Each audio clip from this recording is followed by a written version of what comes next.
Oi, meu povo, Thiago Mendes aqui do Cé Cangaço. Bom, gente, hoje eu estou aqui no município de Água Branca, em Alagoas, que é a antiga Matinha de Água Branca, e hoje nós vamos falar sobre o cangaceiro Curisco, o Cristino Gomes de Oliveira Cleto. Ele nasceu aqui em Matinha de Água Branca na época, em 1907. Nós vamos falar um pouco sobre a história desse cangaceiro, que foi um dos maiores nomes do cangaço. Então, vamos lá, eu conto essa história para vocês. Thiago Mendes do Cé Cangaço, fique ligado.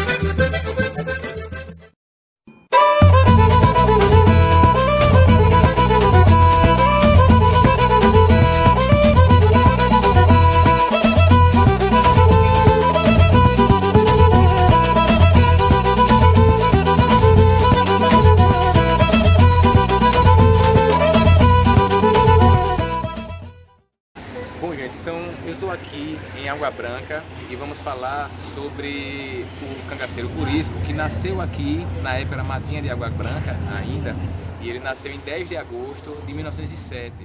E Curisco se tornou um dos maiores nomes do cangaço. Quando ele entrou logo no bando de Lampião, em 1926, ele foi logo criando uma grande afeição e grande respeito pelo capitão Lampião. Lampião via nele um grande cangaceiro, um homem valente, um homem esperto, ia para cima. E foi essa a história de Curisco aqui na região, aqui em Água Branca. Mas Curisco, ele tinha um estilo no cangaço muito diferente. Quando os grupos foram formados, os subgrupos foram formados, o primeiro subgrupo foi de Curisco. Ele formou o primeiro subgrupo dele após uma discussão com o capitão Lampião. Então ele disse que ia se separar. Lampião disse que quem quiser ir com o Curisco que vá e não vai ter problema nenhum. Então ele formou um subgrupo, mas continuava ainda aquelas trocas de bilhetes com o capitão Lampião. Então o grupo principal era o de Lampião e o primeiro subgrupo a ser formado foi o de Curisco. Depois outros vários subgrupos foram formados. E outra passagem interessante sobre a história de Curisco é que conta a lenda, isso não tem cunho científico, não dá para provar isso, mas ele também era conhecido por Diabo Louro. E esse termo surgiu após uma batalha que teve contra a volante de Zé Rufino. Então o cangaceiro Mariano foi pular uma cerca, ele se enganchou. Curisco bravamente voltou para tentar desenganchar o seu companheiro, e a bala chovendo lá, e ele ficava pulando, ele pulava, rodava, e Zé Rufino disse que aquele cara parecia um diabo louro, porque Curisco ele destoava da cabucada da região. Ele era branco, era alto, tinha o cabelo claro, os cabelos lisos, então aí Zé Rufino passou a chamar ele de Diabo Louro. Então Curisco, também conhecido por Diabo Louro, o termo surgiu dessa passagem que conta a lenda. Após a morte do capitão Lampião, em 1938, o cangaço continuou ainda com o bando de Curisco. Os outros cangaceiros foram se entregando aos poucos, muitos deles em Jeremoabo, que era a sede da volante de Zé Rufino. Então, os grupos que resistiram ainda ao cangaço foram os grupos de Ângelo Roque e o de Curisco. Então, Ângelo Roque se entregou no início, em meados de abril de 1940, e Curisco... Bom, gente, então nessa época, Getúlio Vargas já havia dado anistia a todos os cangaceiros que se entregassem.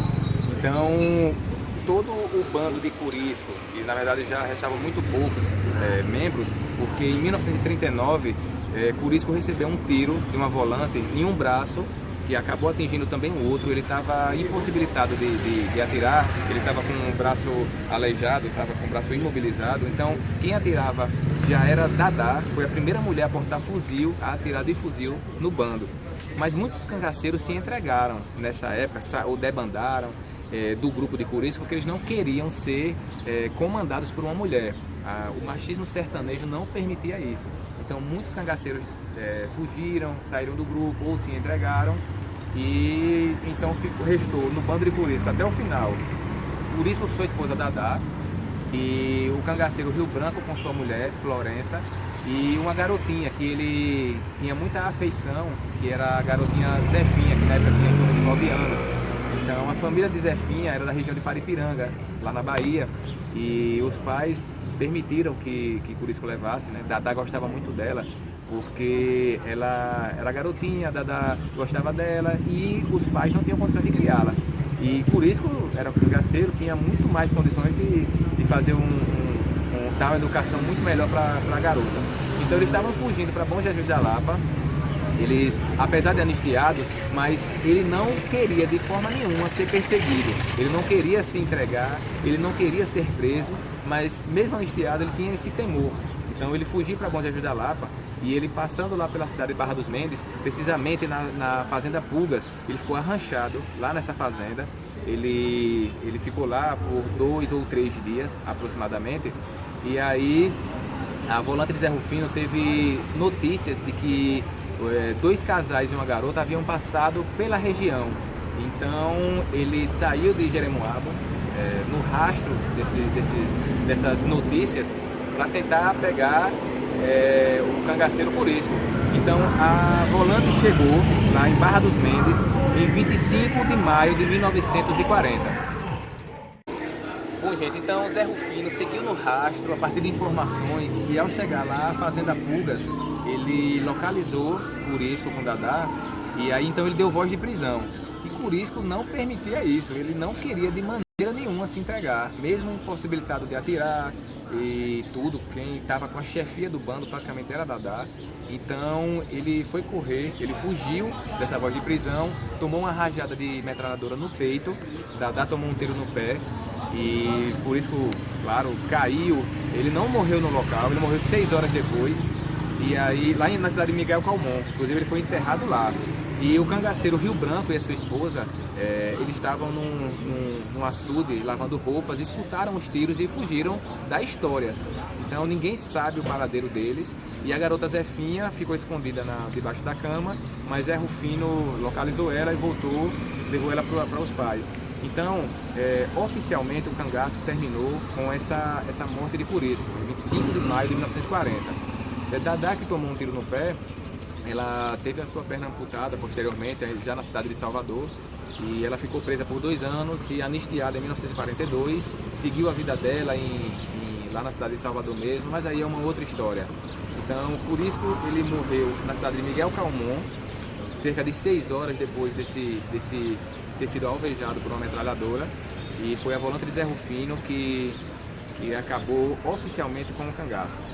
Então eu vim aqui à cidade natal de Curisco para contar essa história, e é uma cidade que respira cangaço. Aqui tem muitas e muitas histórias de cangaço, inclusive era uma das rotas de Lampião, do comércio que ele fazia para ganhar dinheiro. Ele tinha muitos contatos aqui inclusive o Zé Lucena, que foi o avós do pai de Lampião, ele é daqui também da região, Santana do Ipanema, ele andava muito por aqui. Então aqui essa região na época era empesteada de cangaceiros. Então há várias histórias a serem contadas aqui nessa região. Inclusive Lampião, quando veio para Alagoas, os pais deles compraram um pedaço de terra aqui entre Mata Grande e Água Branca. E foi inclusive nesse sítio que o pai dele foi assassinado, justamente pelo coronel Zé Lucena. Então, vou ficando por aqui.